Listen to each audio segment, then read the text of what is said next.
I got stuck in the mud a couple of weeks ago. Well, not me, but my front tire of my car. This is not a metaphor. I couldn't get out. I didn't know how I was going to do it. I didn't have cardboard in the back of my car. I wouldn't even know what to do with the cardboard even if I did. So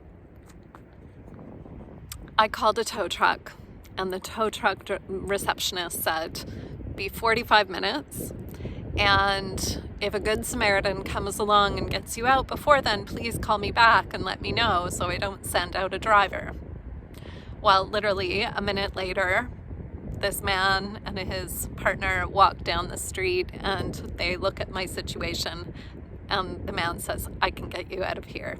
Goes back, gets his pickup and his chain, and minutes later I'm out. I'm free, I can go.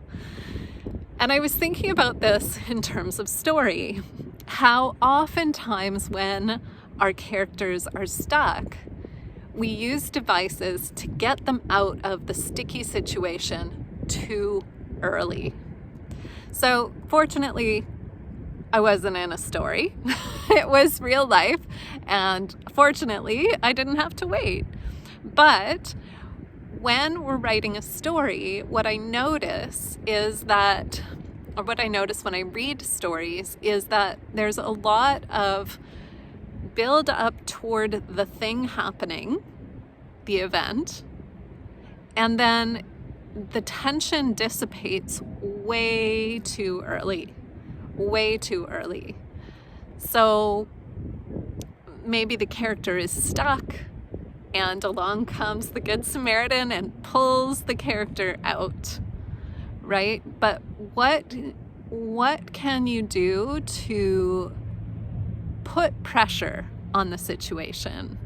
Give it more tension, more build, leaning into what it's doing to the interior of the character.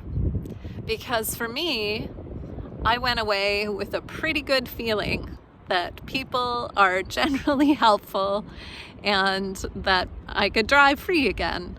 But when you're writing a story, even memoir, that wouldn't necessarily be a good example of a time in your life to tell the story unless the goodness of the person helping pushes in on the internal workings of the character, in which case, if it's memoir, it's you.